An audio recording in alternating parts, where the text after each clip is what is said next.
Okay, we are live. For some reason, that was bugging out. But anyway, we are live. So, gonna start by going through the letterboxed viewings for the month. Then I'm going to give my picks for the Oscars. So, I'm going to give my personal picks for the Oscars, and then I'm going to give what I think will win. So, yeah, let's see how this goes. So, films this month are on a low side, and I will explain quickly why that is. This month, I was heavily binging One Piece, the Japanese anime, which I've now completely finished, and I will talk on that at the end of the stream, just because I know it's a film-related YouTube channel. So, talking about One Piece will be at the end, but that's why my letterboxed um, is very low this month because I was spending most of my time watching One Piece. In relation to my favorite books about film, uh, Jesus, I've got a book called The Movie Book for Christmas, which is a good insight into some of the film stuff. But a lot of my favorite books are just the books that films were adapted from. So I recently bought the Poor Things book and Killers of the Flower Moon as well. But Letterbox. Okay, so the first film I watched this month was The Marvels. If you follow me on Twitter, you know that my opinion on The Marvels is not extremely high. I just felt, look, I'm not a fan of musicals as well. So there was a 10-minute period of this film that was absolute hell for me. And overall, I just thought the villain was weak. The story felt a little bit forced. I loved all three of the actresses. I thought they were brilliant. Miss Marvel is a brilliant character and a great inclusion into the MCU. Outside of Dynamic and Iman Vellani's performance, though, I wasn't that impressed with the film. The CGI, though, was 100 times better than what we got from Ant-Man Quantumania, which is, of course, a massive, massive positive for me. Don't want them films looking like garbage. In the end, I ended up giving the Marvels a 2 star. And again, it's a step up from Quantum Mania, but yeah, I'm just not in love with Marvel recently. The TV shows, the films have been feeling a little bit lackluster. Guardians of the Galaxy Volume 3 I really liked, but other than that, have not been the biggest fan. Then I watched May December, which is a film that a lot of people who I know anyway watched it at London Film Festival. Unfortunately, I couldn't catch it there, so wasn't able to watch it. Charles Melton just won Best Supporting Actor at the New York Film Critic Awards, which I think is a just deserved award. When I get to my Oscars picks, I'll talk a little bit more about awards and stuff like that. So there's no point talking about it too much now. I will say this though, the film is not what I expected it to be at all. I thought it was going to be a relationship kind of film between Natalie Portman and Julianne Moore, and it weren't at all. It's a completely different style of film. So I have to say, I was pleasantly surprised by the story and also the just the overall vibe. And again, another point, the script is amazing. And when I talk about the Oscar predictions, I'll touch base a little bit more on it then. But I would say that the May December script is really, really good. Charles Melton performance is brilliant as well. And then the two leads, Natalie Portman and Julianne Moore, are fantastic as they are pretty much all the time. I'm a big fan of both of those actresses. And Natalie Portman is just, there's just something about her. She has a magnetism on screen. And I was really, really uh, into the performances that everyone gave, but I feel like Charles Melton was the standout performer. The script is amazing, the performances are amazing. I didn't click with it on an emotional level. It didn't kind of strike me on the cinematography or the editing or any of the other stuff that comes with it, but it was an enjoyable film, and I ended up giving that 3.5 stars. The next film I watched is one which I was insanely excited for, and that is Napoleon. So, Napoleon is, of course, directed by Ridley Scott. And look, I went into this film expecting so much and didn't get much in return. Vanessa Kirby is the standout performer in the film and is by far the best part of the film. My main criticism is that the tone was just all over the place. I don't really know kind of what vibe they were completely going for. It was extremely comedic, and I didn't expect it to be funny at all, but it really was, and it had some good comedic elements, but not enough for it to be a full-fledged comedy, and not enough to keep me fully enticed throughout. It's a strange one because I do feel like even though it's a 3-hour film, it probably would benefit from the director's cut. There are character introductions that happen, story beats that happen, and they just don't get explored enough in the grand scheme of things. So it was, look, it was okay. I didn't hate it. I'm very intrigued to watch the director's cut, which probably be about 4 hours.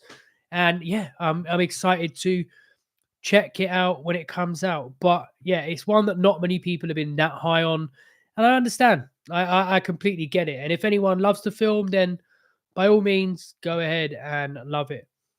3 stars I gave that one. And then I watched Femme. So Femme is a film which is, bear me a moment, it's logged me out of my Letterboxd account. It's directed by Sam H. Freeman and NG Chun Ping. It stars Nathan Stewart Jarrett and George McKay.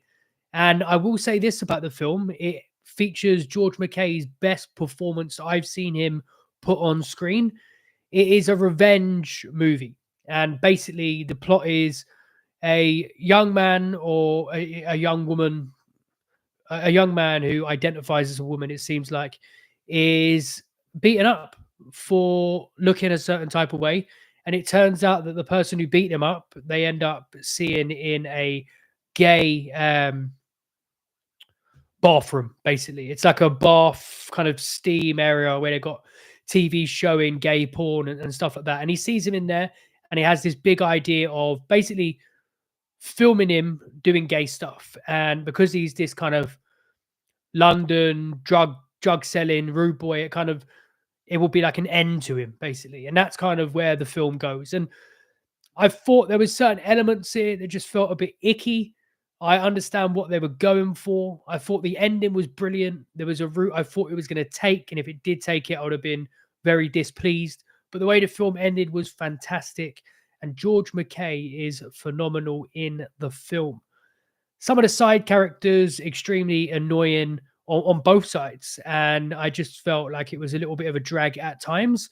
But the performances alone are enough to keep me intrigued in that one. So Femme, I ended up giving 3 stars. Okay, what did we watch next? So I'm gonna have to sign back into my Letterboxd because it signed me out for some reason. I've been in it for a couple of hours and it signed me out. Too many list making, I think. But okay. Bear with me, please. Cool. So the next film I watched is Dumb Money. Dumb Money is based on a true story. It's all about the GameStop stock market issue where basically a firm were trying to ruin GameStop and basically liquidate the company for money, as the big companies do. And one young gentleman decided, no, we're not going to have it, and led a group of new investors to basically not allow them to short the stock. And yeah, it was a big change in the way things are done in stockbroking and with the stock market and the way people looked at accessing stocks and the way people try to approach investing, because there's a lot of people that don't have too much information in regards to investing. And I do feel like people should look into it a lot more because there is money to be made just sitting on your bum bum. However, I did feel like, again, the same with Napoleon. I felt like the tone here was just completely all over the place. Wasn't satisfied enough with the tone. Paul Dano, look, I love Paul Dano. I think he's fantastic in everything. And once again, he is not bad in this film. But The film just let him down. The script was poor. The story was not well developed enough, and it just wasn't as interesting as it could have been. But yeah, so Dumb Money, I gave 2.5 stars. It's a basic film that you can watch on a random one. It's not something I would take time out of my day to ever watch if I haven't watched it and knew what it was like. And I don't recommend it to others to see unless it's one of those ones where somebody else you're with wants to watch it and you're like, okay, let's go and watch it. Because Paul Dano, again, brilliant actor. But the film, not that great. 2.5 stars. Now, on to the last two films that I've watched this month. And these two are two films that are officially in at the moment my top 10 for the year. I believe they're in my top 10. Let me just double check that. So, first, we're talking about Are You There, God? It's Me, Margaret. And then we're going to be talking about The Holdovers. So, yeah, so both in the top 10. So, let's talk about Are You There, God? It's Me, Margaret. This film is extremely heartwarming. It is an extremely enjoyable watch, and it features some brilliant, brilliant performances. And I have a few points that I want to touch base on from watching the film. Rachel McAdams. Okay. Let's talk about her in a certain type of way because she is a phenomenal actress who is constantly putting on brilliant performances, is in really good films, and has so many different types of performances. She is definitely not typecast, and just what an actress, man. She is so bloody good in this film once again, as is Abby Ryder Forston. Why did I go into some weird accent then? But Abby Ryder Forston is the young girl who played Cassie in Ant-Man, right? And they recasted Cassie in Ant-Man for Catherine Newton. And I think that was a mistake because she is clearly from this film and clearly from what I've seen in Ant-Man, a really, really good actress. But yeah, really heartwarming. It was a film which, for me, a religious person or a non-religious person, it was extremely funny in that regard. And someone trying to find themselves religiously was pretty insane. Basically, what the film is about: a young girl who lives in New York with her parents has to move to New Jersey because of a position that her father got, and yeah, she has to uproot. She's going to miss her grandma and her parents. Father's Jewish, mother is a Catholic, and she currently has no religion. And basically, she's trying to work out: does she want to be Jewish? Does she want to be Catholic? Also, while going through puberty. And there are some hilarious scenes in this and some really funny stuff throughout. Brilliant performances, great script. It's just one of them real heartwarming watch anytime movies. A feel good movie, you can call it. Definitely one you should check out for sure. I gave it 4.5 stars, which some could say is a little bit aggressive in the rating, but I just didn't find much wrong with the film at all. It's been one that people have been banging on about all year, and it just come available on Amazon Prime.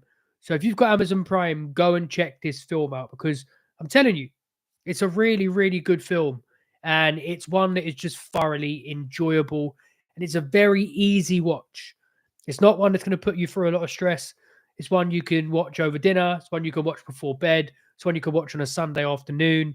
A really good, solid film, and it's one of the only films this year that I think I'm going to watch many a times in the future. It really is that good of a film, and I just can't wait to see other people experience it because now it's available on Amazon Prime in the UK. I do feel like a lot of people are going to start experiencing Are You There? God, it's Me, Margaret, and I really think they should check it out because it is a brilliant film. Now, the last film of the year, sorry, we've got another month left. I'm losing my mind. The last film of the month that I watched is The Holdovers. And boy, oh boy, did I save the best for last. Directed by Alexander Payne, starring Paul Giamatti, Dominic Sessa, and Davine Joy Randolph. What a film this is. Another one that came out at the London Film Festival that I didn't get to catch. And it was the only one of the only films alongside All of Us Strangers that I was absolutely gutted I didn't get to see, because the hype after this film was insane. Many people's favorite film of the festival, and it's been in a high amount of people's top 10 lists for the year. So The Holdovers were one that I was anticipating highly, and boy oh boy did it live up to the billing. 5 stars. It's a 5-star film for me, and it's a Christmas all-timer. This is one, honestly, it's that good. It's a Christmas all-timer. And let me see where I put it in my top 10 for the year. I'm sure it's top 5, but I can't remember exactly where. Number 4. So I have Anatomy of a Fall, The Zone of Interest, Oppenheimer, The Holdovers, Killers of the Flower Moon, and then Poor Things. So that's my top 6. So that shows kind of what kind of level I think that film is. Pardon me. And the reason why I love this film is for a magnitude of reasons, right? The performances, brilliant. Every single person involved is magnificent in this film, from the lead performers to the people that are in the film for one scene, people that are supporting actors. And it is really, it just feels authentic. The story is all about, it's called The Holdovers. And basically what that means is that over Christmas at a school or a college, right? People who can't go home for Christmas to their parents have to stay at the school, and a teacher, played by Paul Giamatti, is given the task of staying with them for the Christmas period, as is Davine Joy Randolph's character, who is the cook. She stays as well.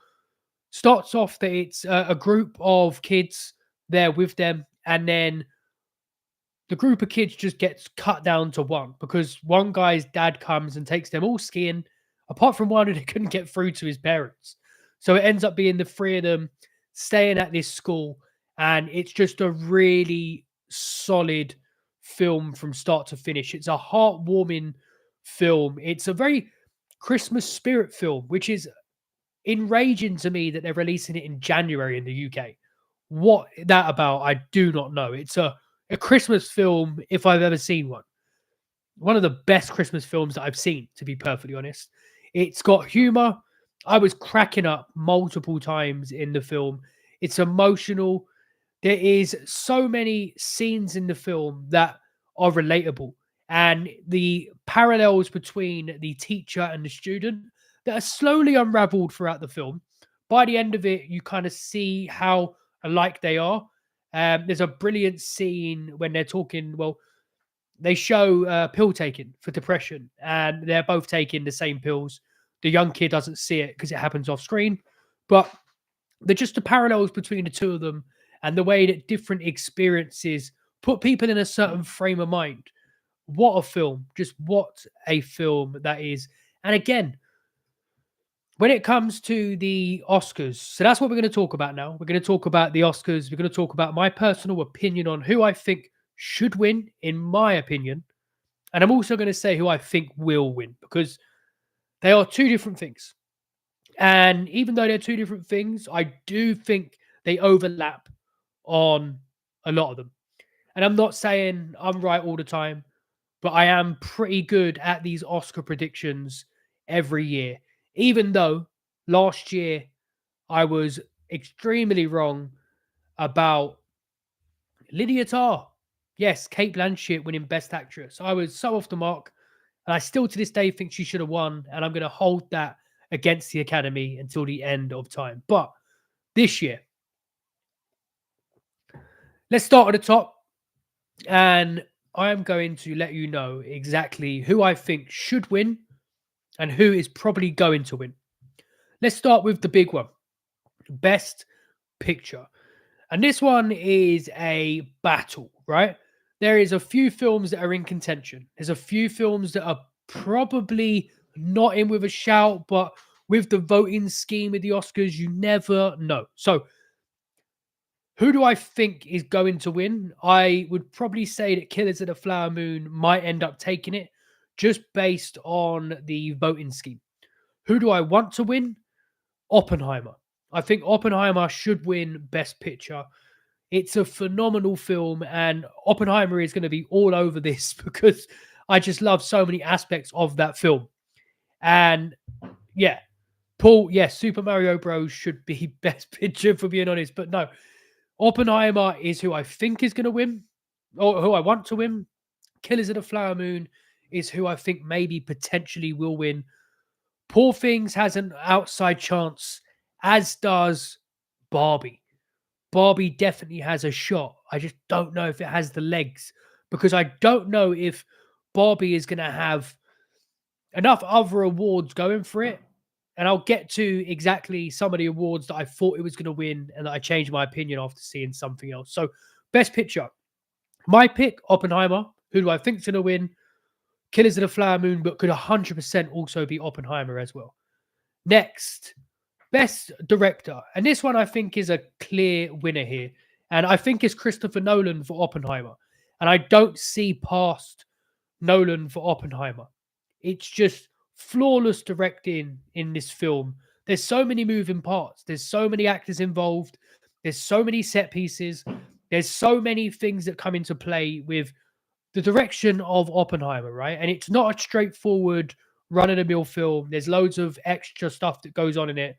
And what he was able to achieve in this film needs to get him a Best Director Oscar. And it's insane for me that he hasn't won one yet.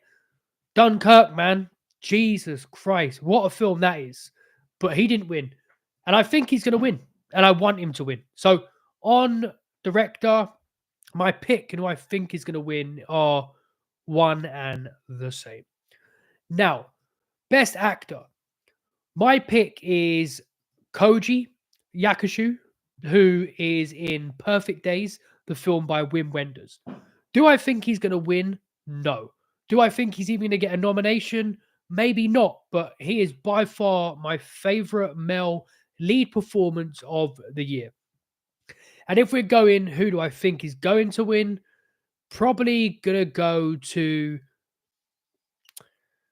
the lead in Oppenheimer, right? It's probably going to go to the lead in Oppenheimer. Cillian Murphy, ladies and gentlemen, is probably who is going to win that award. And do I have a problem with it? No. He's my second lead male performer of the year. So, again, on that one, Koji's who I want to win because I think his performance is just phenomenal, an all-timer performance. But if Cillian Murphy wins, I won't be unhappy. And yeah, if Cooper wins, I will be pissed off. I am less high on Maestro than a whole bunch of people. And if he wins for that hammy performance, it will be extremely ironic considering he should have won for A Star is Born and got beat by Rami Malek in Bohemian Rhapsody or Bohemian Shitsody, should we call it. But Koji's who I want to win. Cillian's who I think will win. And Bradley Cooper is one who I do not simply want to win. I know there's a lot of people that are high on his performance.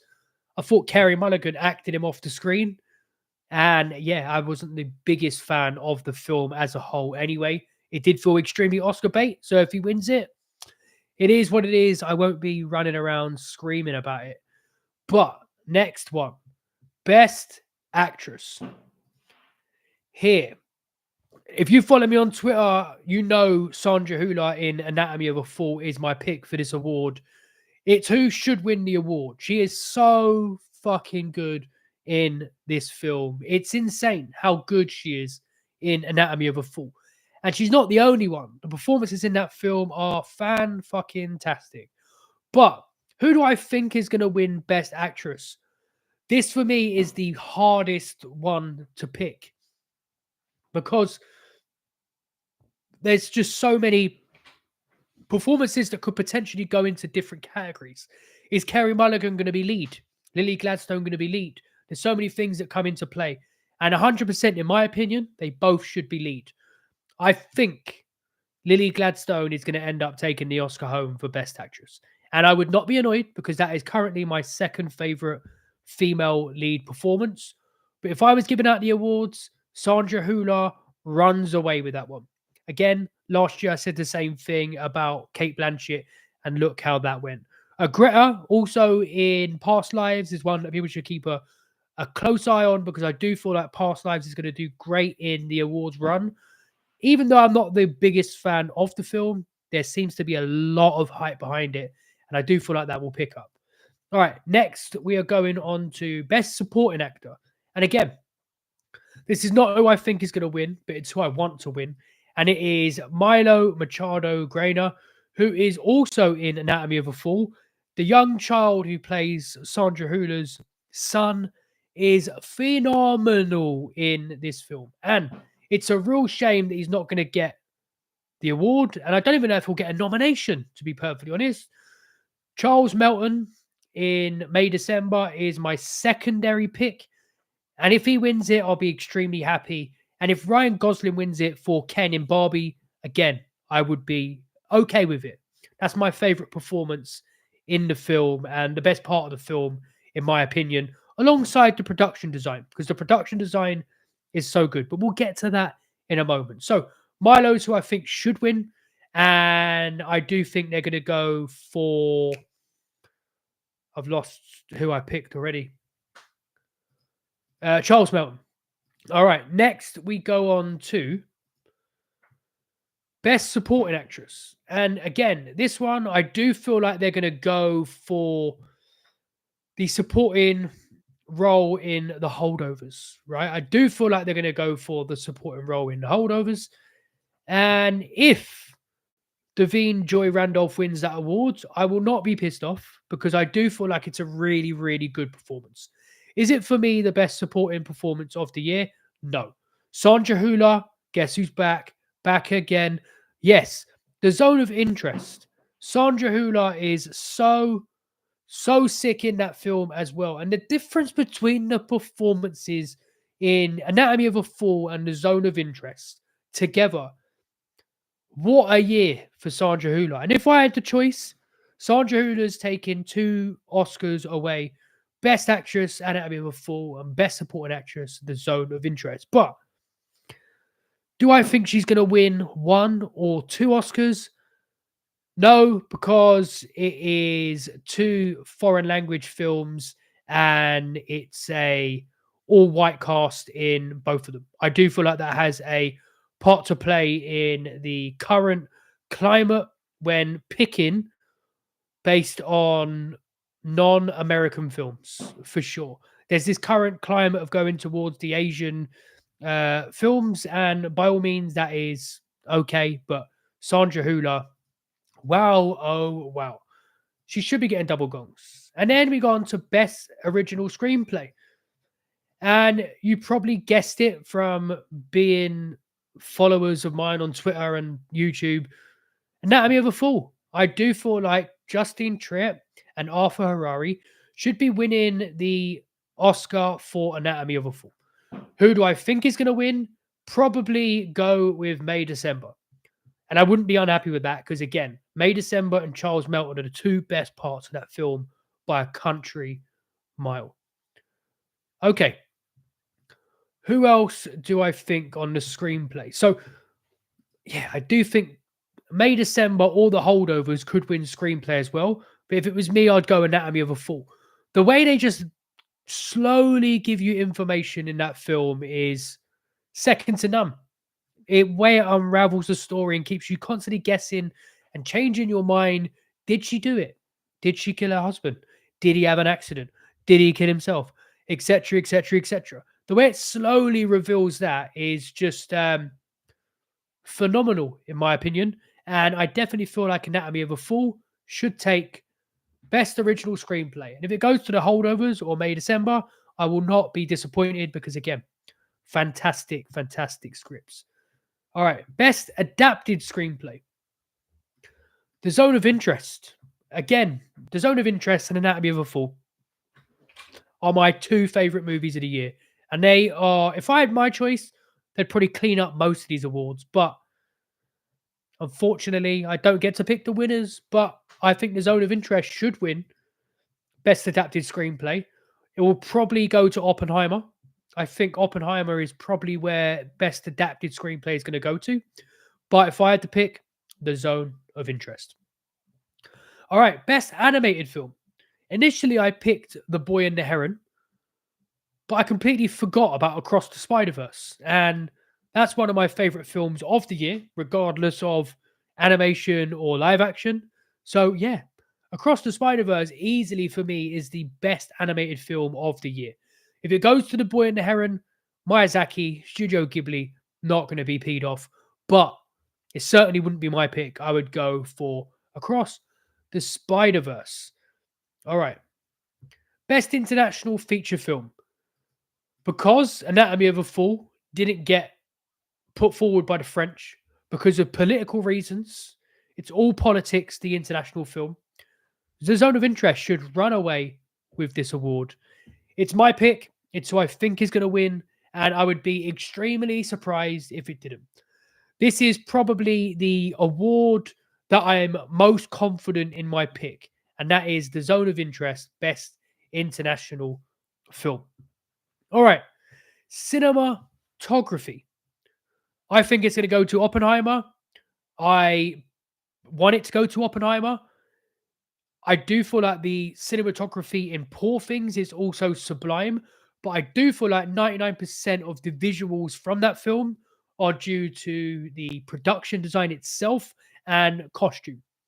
There is some magnificent cinematography, some great camera angles, some great framing, but I do feel like Oppenheimer just does everything that little bit better. And because a lot of it is live action shots and a lot of it is just solely what you see on screen, the way the characters are shot, the wide angle lens shots you get, and especially the bomb scene, just it's just such a visually spectacular film. And it takes a lot to make that film click. And the cinematography is most certainly one of those things that gets it done. Also, want to give a special shout out to Saltburn. I love the cinematography in Saltburn, and more of that is just the architecture of Oxford University and the Saltburn estate. Just visually unbelievable films. All right. Film editing, Oppenheimer, again, my pick. So I think he's going to win. I don't think there's any real competition in that one as well. Costume design, Poor Things is who I think is going to win. And initially, I thought this was going to go to Barbie before I watched Poor Things. I just feel like Poor Things does everything that Barbie does better. And yeah, I feel like costume is going to go to Poor Things. If it went to Barbie again, would not be disappointed. But I do feel like Poor Things is going to take that one. And then production design, I think Poor Things is going to take that one. And I think it 100% should take that one, which is harsh on Barbie because the Barbie world itself is just technical brilliance from the production designers. And everything was obviously built and made as a set. But there are so many different sets in Poor Things that just sets it apart from Barbie. Like I said, before Poor Things, I had Barbie winning quite a few awards. But Poor Things and Oppenheimer kind of take a lot of the awards that I would give to Barbie. So sorry, Greta. Next time, more awards might go your way. And I might be completely wrong. Barbie might clean up at the Oscars. And I wouldn't be annoyed because I'm a big fan of the film. It's in my top 10 for the year. Okay. Hair, makeup, Maestro. I think this is the one thing that Maestro 100% should be taking home. And I would be extremely surprised if it didn't. Yeah, a very easy one for me. Maestro on that one. Best sound, I'm going to go for The Zone of Interest. The juxtaposition that was created via the sound and the cinematography are what make that film tick. Is it going to go to The Zone of Interest? I doubt it. I think that is another award that is going to go to Oppenheimer and Van Hoytema, which would be fantastic because that man is due an Oscar award. All right, we're closing up now. We've got a few more awards to speak on. Best score, again, Oppenheimer. So I think he's going to win, and it's who I want to win. Oppenheimer for the win. Best original song. This is one I think is going to go to Barbie. It's not going to be I'm Just Ken, though. It will be the song for the film, What Was I Made For by Billie Eilish. Just a fantastic song. And one thing I love about the Barbie soundtrack is every song was created for the film after having seen the film. And I do feel like that's the best way to go about it. Obviously, Tarantino, the king of the needle drop, would say differently, but I do feel like when music is created for the film, it has a different impact. 100% for me, anyway. So, What Was I Made For by Billie Eilish? We'll take that one away.